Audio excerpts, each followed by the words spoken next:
Pasal 13. Di dalam jemaat di Antiokhia ada nabi-nabi dan guru-guru, yaitu Barnabas, Simeon yang dijuluki si hitam, Lukius dari Kirene, Menahem yang dibesarkan bersama-sama Raja Herodes, dan Saulus.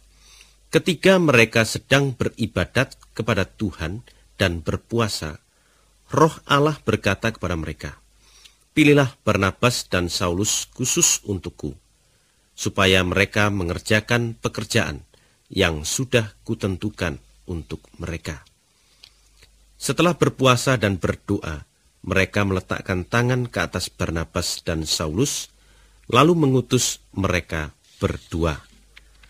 Karena diutus oleh Roh Allah, Barnabas dan Saulus berangkat ke Seleukia. Dari sana mereka berlayar ke pulau Siprus. Ketika sampai di Salamis, mereka memberitakan perkataan Allah di rumah-rumah ibadat Yahudi. Yohanes Markus membantu mereka dalam perjalanan mereka. Seluruh pulau itu mereka jelajahi sampai ke Pafos. Di sana mereka berjumpa dengan seorang Yahudi bernama Bar-Yesus. Ia tukang sihir yang mengaku diri nabi. Sergius Paulus, gubernur pulau itu, adalah kawan dekat tukang sihir itu. Gubernur itu adalah seorang yang cerdas dan bijaksana. Ia memanggil Barnabas dan Saulus sebab ia ingin mendengar perkataan Allah. Tetapi Barnabas dan Saulus ditentang oleh Elimas, ahli sihir itu. Karena Elimas, itulah nama dalam bahasa Yunani, berusaha supaya gubernur itu jangan sampai percaya kepada Yesus. Tetapi Saulus, yang disebut juga Paulus, dikuasai oleh Roh Allah, sehingga ia memandang ahli sihir itu, lalu berkata, "Hai penipu ulung, anak jahanam, kau musuh segala yang baik. Mengapa kau tidak mau berhenti merusak rencana Allah untuk menyelamatkan manusia? Sekarang lihat, Tuhan akan menghukum engkau.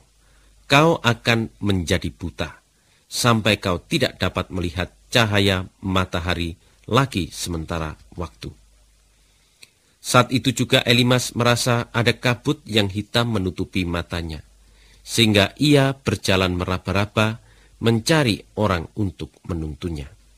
Ketika gubernur itu melihat apa yang telah terjadi, ia percaya kepada Yesus, sebab ia kagum sekali akan ajaran tentang Tuhan.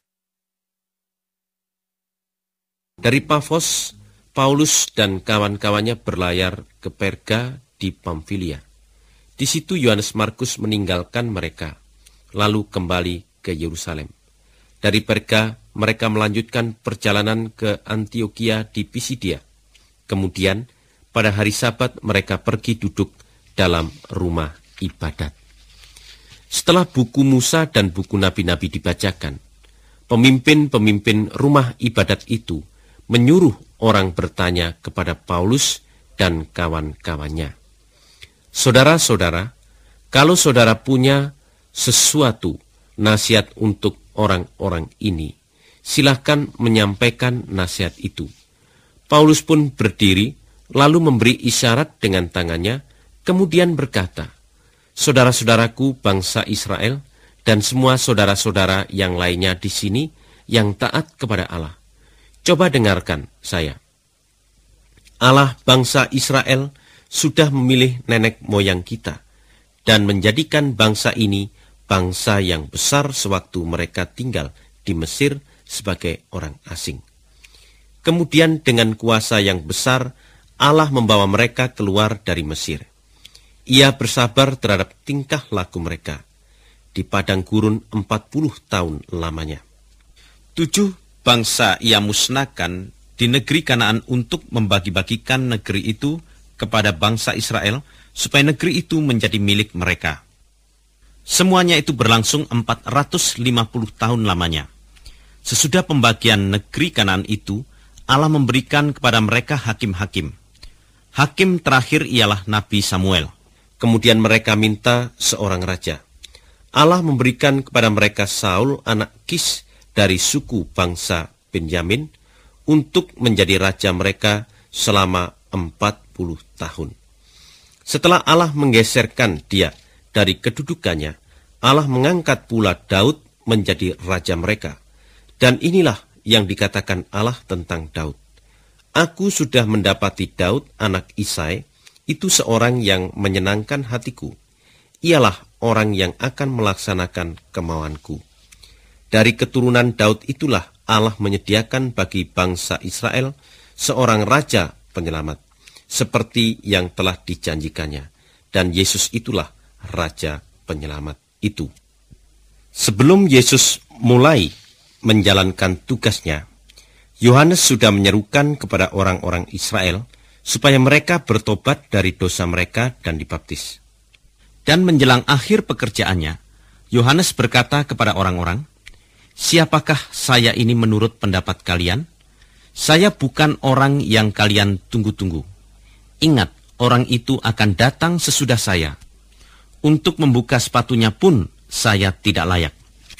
Saudara-saudara keturunan Abraham, dan semua saudara-saudara yang lainnya di sini yang taat kepada Allah. Allah sudah mengirim kepada kita berita keselamatan itu. Sebab orang-orang yang tinggal di Yerusalem dan pemimpin-pemimpin mereka tidak menyadari bahwa dialah penyelamat itu. Mereka tidak mengerti ajaran nabi-nabi yang dibacakan setiap hari Sabat, sehingga mereka menghukum Yesus. Tetapi justru dengan melakukan yang demikian mereka menyebabkan bahwa apa yang dinubuatkan oleh nabi-nabi itu terjadi. Meskipun mereka tidak bisa menemukan sesuatu pun padanya yang patut dihukum dengan hukuman mati, namun mereka minta kepada Pilatus supaya ia dibunuh. Dan setelah mereka selesai melaksanakan semuanya yang sudah tertulis dalam Alkitab tentang dia, mereka menurunkan jenazahnya dari kayu salib, lalu meletakkannya di dalam kubur. Tetapi Allah menghidupkannya kembali dari kematian.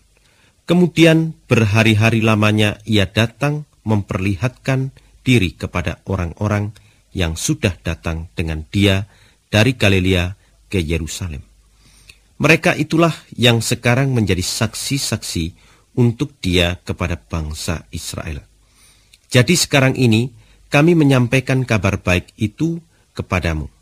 Apa yang Allah sudah janjikan kepada nenek moyang kita, itu ia sudah laksanakan pada kita dengan menghidupkan Yesus kembali dari kematian. Sebab di dalam Mazmur yang kedua ada tertulis, "Engkaulah anakku, pada hari ini aku telah menjadi bapamu." Allah sudah menghidupkan dia kembali dari kematian. Sekarang ia tidak akan lagi mengalami kematian di dalam kubur. Tentang hal itu Allah berkata, "Aku akan memberikan kepadamu janji suci yang pasti akan ditepati, yang sudah kujanjikan kepada Daud." Begitu juga di dalam ayat lain dikatakan, "Engkau tidak akan membiarkan hambamu yang setia itu membusuk di dalam kubur." Daud sudah mati dan dikuburkan juga bersama-sama dengan nenek moyangnya, sesudah ia melakukan apa yang Allah suruh ia lakukan. Mayat Daud pun sudah hancur habis semuanya.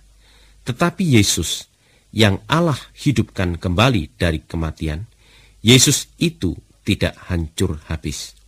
Sebab itu, saudara-saudara, haruslah kalian tahu bahwa melalui Yesus ini, berita tentang pengampunan dosa diberitakan kepadamu. Kalian harus tahu bahwa setiap orang yang percaya kepadanya dibebaskan dari segala dosa yang tidak bisa dihapuskan melalui perintah-perintah Allah yang disampaikan oleh Musa. Itu sebabnya kalian harus memperhatikan baik-baik. Jangan sampai terjadi pada kalian apa yang nabi-nabi katakan ini. Perhatikan baik-baik, hai kamu orang-orang yang suka menghina. Kamu akan heran lalu mati. Sebab pada zaman ini, aku sedang melakukan sesuatu yang kamu sendiri tidak akan mempercayainya, meskipun ada orang menerangkannya kepadamu. Ketika Paulus dan Barnabas meninggalkan rumah ibadat itu, orang-orang di rumah ibadat itu minta mereka kembali lagi pada hari Sabat berikutnya untuk menerangkan lebih lanjut tentang hal-hal itu. Sesudah orang-orang keluar dari rumah ibadat itu, Paulus dan Barnabas diikuti oleh banyak orang Yahudi dan orang bangsa lain yang sudah masuk agama Yahudi.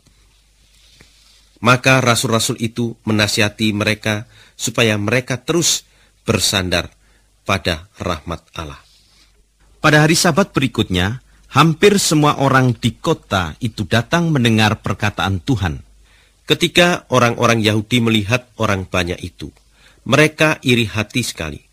Mereka menghina Paulus dan menentang semua yang dikatakannya. Tetapi dengan lebih berani lagi Paulus dan Barnabas berbicara terus terang. Mereka berkata, perkataan Allah memang harus disampaikan kepada kalian dahulu.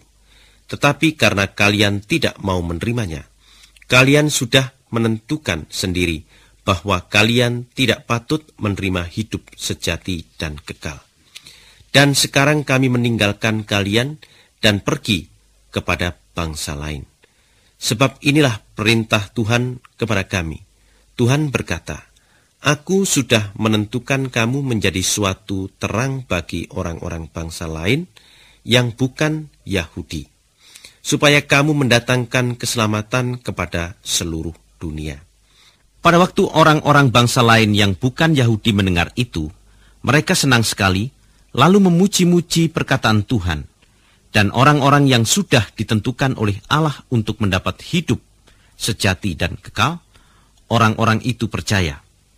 Perkataan Tuhan pun tersebar kemana-mana di seluruh daerah itu.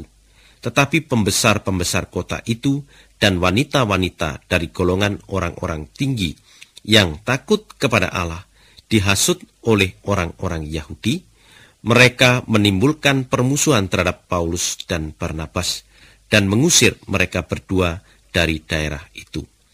Maka rasul-rasul itu mengebaskan debu kaki mereka di hadapan orang-orang itu sebagai peringatan, lalu pergi ke Ikonium. Pengikut-pengikut di Antioquia sangat gembira dan dikuasai Roh Allah.